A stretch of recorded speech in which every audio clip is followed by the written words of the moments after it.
வாக்காளர் பெருமக்களே, காங்கிரஸ் கட்சியின் சார்பாக மதச்சார்பற்ற முற்போக்கு கூட்டணியின் வேட்பாளர் அன்பு சகோதரர் வழக்கறிஞர் துரை சந்திரசேகர் இங்கே போட்டியிடுகிறார்.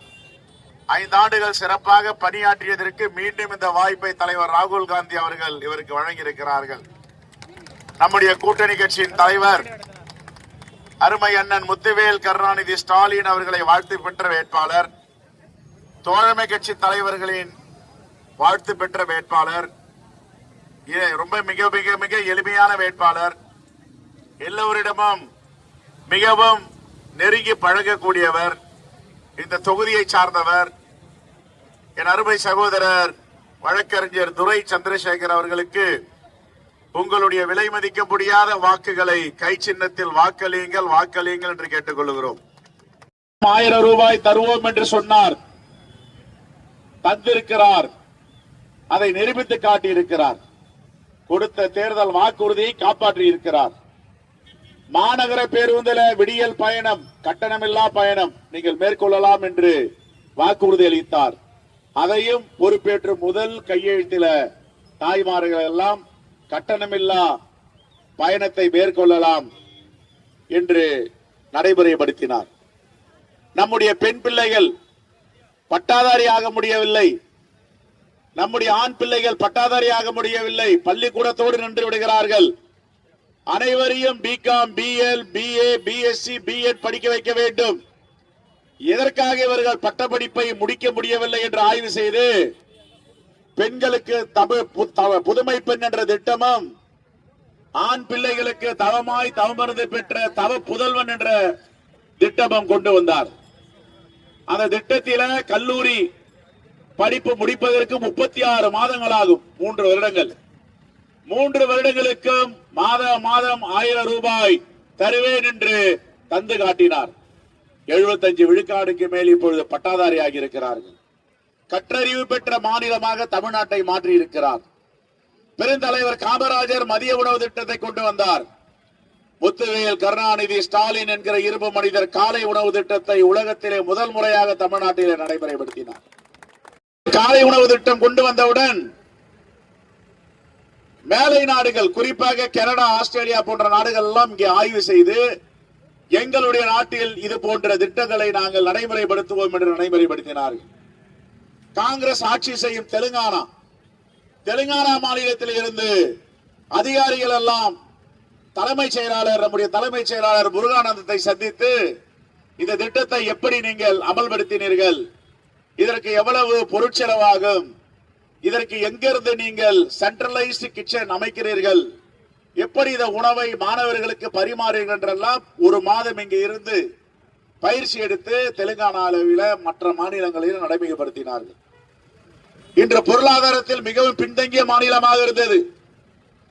ஆனால் பொருளாதாரத்தில் 2வது பெரிய மாநிலமாக மகாராஷ்டிராவுக்கு பிறகு தமிழ்நாட்டை கொண்டு வந்திருக்கிறார். இந்த பெருமையும் நம்முடைய ஆட்சியை முதலமைச்சரை சேரும்.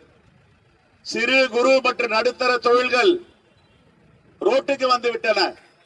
இந்த டிமானிசேஷன், பண மதிப்பிழப்பு கொள்கையை மோடி கொண்டு வந்ததால் மீண்டும் அதை புத்துணர்வு பெற வைத்து ஒரு நல்ல அமைச்சர் தாமோ அன்பரசன் அவர்களை நியமித்து ஒன்றிய அரசே அதற்கு விருது கொடுக்கும் அளவிற்கு 5 ஆண்டுகளில சிறப்பான துறையாக அந்த துறையை மாற்றியிருக்கிறார். அந்த துறை மட்டுமல்ல, பள்ளி கல்வித்துறையாகட்டும், தொழில்துறையாகட்டும், அனைத்து துறைகளிலும் தி பெஸ்ட் அட்மினிஸ்ட்ரேட்டர் என்ற பெயரை அவர் எடுத்திருக்கிறார். எப்படி இருந்தது 2021க்கு முன்பு? சமூக வளர்ச்சியும் பொருளாதார வளர்ச்சியும் இரண்டு கண்களாக பார்ப்பவர் நம்முடைய முதலமைச்சர். அது மட்டுமல்ல, தமிழ் மண்ணை காப்பதில், தமிழ்நாட்டு உரிமைகளை மீட்டெடுப்பதில் ஒருபோதும் ஒன்றிய அரசுக்கு அஞ்சாமல் நிமிர்ந்து நின்று தமிழர்கள் தலை நிமிர்ந்து நிற்பார்கள், எதற்கும் அடிபணிய மாட்டார்கள் என்று முன்னுதார ஆட்சியை நடத்தி கொண்டிருக்கிறார். நாடாளுமன்ற எதிர்க்கட்சி தலைவர் ராகுல் காந்தி அவர்கள் தொடர்ந்து மக்களுடைய பிரச்சனையை நாடாளுமன்றத்திலும் மக்கள் மன்றத்திலும் பேசி வருகிறார். மோடிக்கு சிம்ம சொப்பனமாக இருக்கிறார். அப்பொழுது தலைவர் ராகுல் காந்தி அவர்கள் நாடாளுமன்றத்தில் பேசிய உரை நினைவுக்கு வருகிறது. என்ன சொன்னார்? நீங்க எல்லா மாநிலத்தையும் ஏமாற்றலாம், மத்திய பிரதேசத்தை ஏமாற்றலாம், ராஜஸ்தானை ஏமாற்றலாம், ஆனால் ஒருபோதும் தமிழ்நாட்டில் நீங்கள் கால் ஊன்ற முடியாது, எவர் நெவர் என்று பேசினார். இன்றும் யூடியூப்ல பாத்தீங்கன்னா தெரியும். இப்ப என்ன பண்ணார் மோடி? தமிழ்நாட்டுக்குள்ள காலை பதிக்கணும், நுழையணும். இங்க ஒரு எடுபடி ஆட்சி, எடப்பாடி ஆட்சி இருந்துச்சு. அப்போ இப்ப என்ன பண்ணாரு? நேரடியா நுழைய முடியாது, மறைமுகமாக நுழையலாம், முகமூடி அணிந்து கொண்டு போர்வையை பொருத்தி கொண்டு எடப்பாடியை பிடிச்சார். எடப்பாடியை மிரட்டினார். எடப்பாடி உடனே அடிபடிந்து அடிமை சாசனம் எழுதி கொடுத்து, நீட்டு கொண்டு வரீங்களா? கொண்டு வரங்க, கையெழுத்து போடுறோம். உதய மின் திட்டம் கொண்டு வரீங்களா? கொண்டு வாங்க, கையெழுத்து போடுறோம். ஜிஎஸ்டி கொண்டு வரீங்களா? கொண்டு வாங்க, கையெழுத்து போடுறோம். ஆனா அம்மையார் ஜெயலலிதா உயிரோடு இருக்க வரை 2016 டிசம்பர் வரை நீட் வரல, ஜிஎஸ்டி வரல, உதய மின் திட்டம் வரல. அந்த அம்மா இறந்து காலில் விழுந்து முதலமைச்சரான எடப்பாடி பழனிசாமி மோடியுடைய காலில் இந்த ஆட்சியை வைத்து விட்டார். மோடி என்ன சொல்றார் அதான் எடப்பாடி. இந்த அளவிற்கு தமிழ்நாட்டு உரிமைகளை விட்டுக் கொடுத்தவர் எடப்பாடி பழனிசாமி. எழுந்ததையெல்லாம் மீட்டெடுப்பவர் நம்முடைய மாண்பு முதலமைச்சர் அண்ணன் தளபதி ஸ்டாலின் அவர்கள். இதுதான் ரெண்டு பேருக்கு உள்ள வித்தியாசம். ஒரு தலைமுறையை உருவாக்குவது பள்ளி கல்வித்துறை, ஸ்கூல் எஜுகேஷன் என்று சொல்லுவார்கள். ஆனால் எங்க கையை வைக்கிற RSS ஐடியாலஜி, பிஜேபி ஐடியாலஜி, கற்றறிவு பெற்ற மாநிலமா தமிழ்நாடு இருக்கு. இதை நசுக்கணும். 1000 ஆண்டுகளுக்கு முன்னாடி காட்டு மிராண்டிகள் எப்படி இருந்தாங்களோ அப்படி இருக்க வைக்கணும். தமிழ்நாடை தொட்டு பார்க்க முடியவில்லை. அங்கு நெருப்பாக ஒரு முதலமைச்சர் இருக்கிறார், அவருக்கு உறுதுணையாக ராகுல் காந்தி அவர்கள் இருக்கிறார். தமிழ்நாட்டை தொட வேண்டும் என்று முயற்சி செய்தார்கள். என்னென்ன பண்ணாங்க? புதிய கல்விக் கொள்கை திட்டத்தை கொண்டு வந்தாங்க.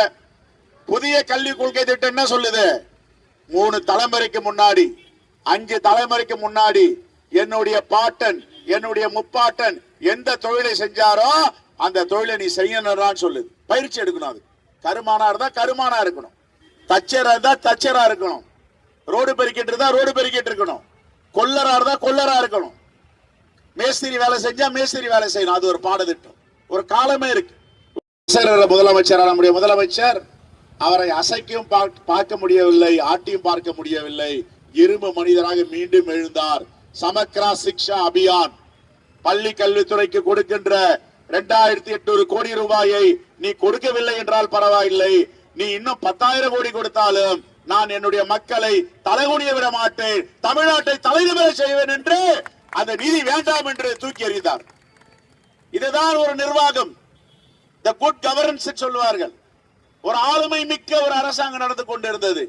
இதை தொட்டு பார்க்க நினைத்துதான் எடப்பாடி பழனிசாமி என்பவரை வளைத்து போட்டு முகமூடி அணிந்து, இப்ப இங்க வந்து ரெட்டையடியா நிக்குது, அதிமுக நிக்குது, எல்லாம் தலையாட்டிருக்க நிக்கல, பிஜேபி நிக்குது, இங்க பிஜேபி நிக்குது. பிஜேபி போர்வையை எங்கெங்கெல்லாம் ரெட்டையில நிக்குது அங்கெல்லாம் பிஜேபி நிக்குது. இந்த கட்சி அதிமுக என்பது எப்போதே பிஜேபிக்குள்ள போயிடுச்சு. பிஜேபி கிளை கழகம், பிஜேபி தான் முதன்மை கழகம். பிஜேபி முதன்மை கழகம், பிஜேபி துணை அமைப்பு எடப்பாடி நடத்த அதிமுக. அது அதிமுக ஒரு கட்சி இருந்தது, அம்மையார் ஜெயலலிதாவோட போயிடுச்சு, அடகு வச்சுட்டாரு. இப்போ நீங்க என்ன கேட்டாலும் செய்வார்.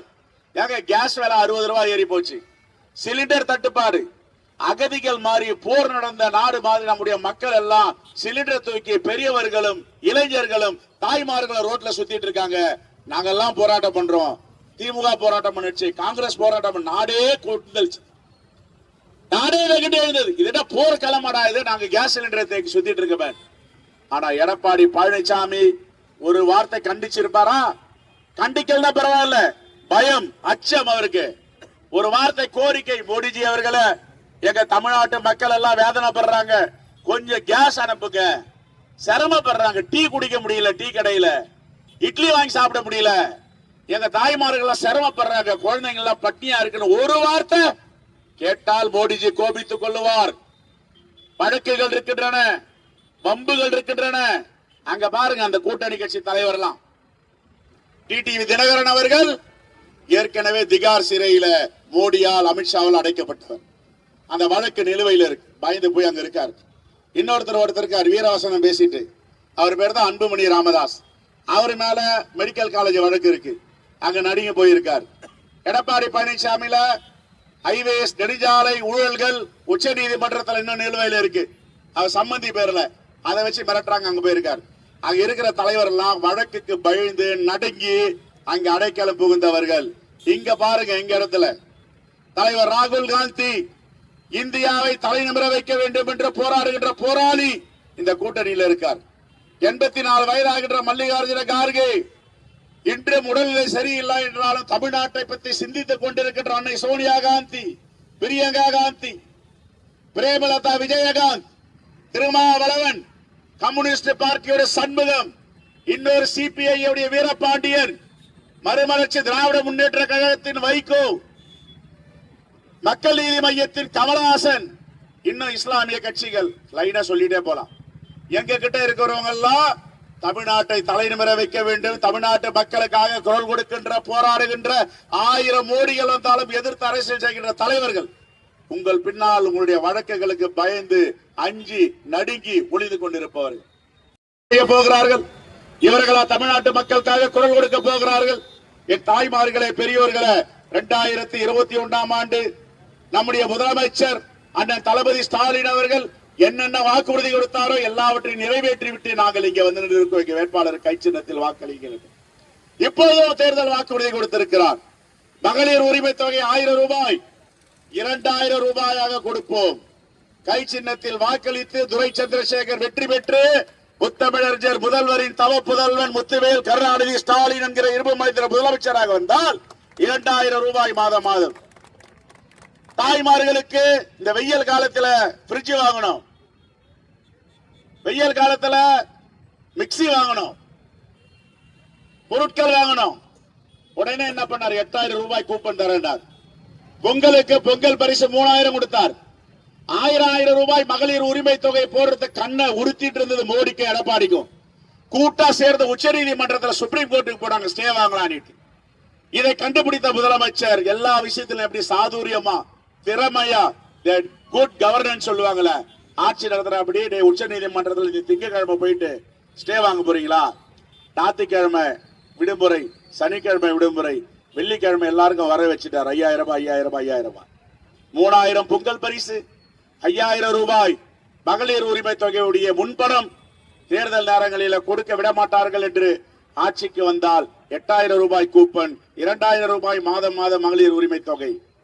அது மட்டுமல்ல, நம்முடைய பெண் பிள்ளைகள் பட்டாதாரியாவதற்கு புதுமை பெண் திட்டத்திலும் தவ புதல்வன் திட்டத்திலும் 1000 ரூபாய் கொடுப்பதை 1500 ரூபாயாக கூடுதலாக கொடுக்கப்படும் என்று அறிவித்திருக்கிறார்.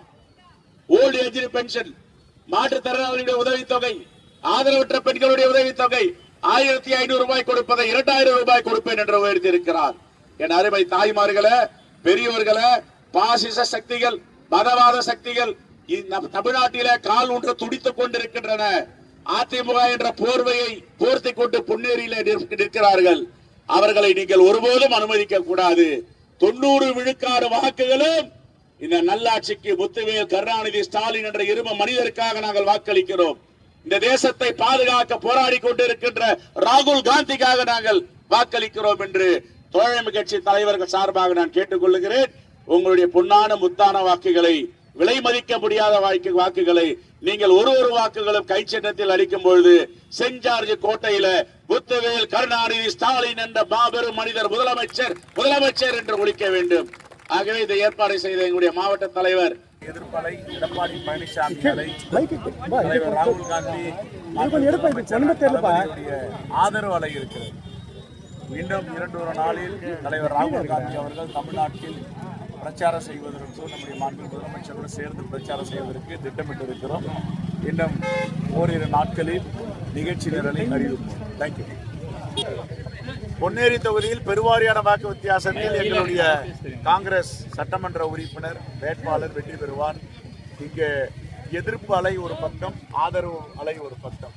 எதிர்ப்பு அலை என்பது மோடிக்கு எதிராகவும் எடப்பாடி பழனிசாமி எதிராகவும் இருக்கிறது. ஆதரவு என்பது மாண்பு முதலமைச்சர் தளபதிக்கு ஆதரவாகவும் தலைவர் ராகுல் காந்திக்கு ஆதரவாகவும் இருக்கிறதாக இந்த எதிர்ப்பு அலையின் முன்னால் இந்த ஆதரவு அலை பெருவாரியான வாக்கு வித்தியாசத்தில் பொன்னேரி மட்டுமல்ல தமிழ்நாடு முழுவதும் 210 தொகுதிகளுக்கு மேல் நாங்கள் வெற்றி பெற போகிறோம். ஆனா இப்ப நமக்கு 28 தொகுதியில நம்ம வெற்றி பெற்றிருக்கோம். 100% வெற்றி பெறுவோம். விஜய்க்கான அடுத்தடுத்த ரத்து ஆனா விஜய்க்கான அடுத்தடுத்து ரத்து ஆகுது. இது காரணம் எல்லாமே ரத்து தான். யாருக்கு காரணம்? எல்லாமே ரத்து தான்.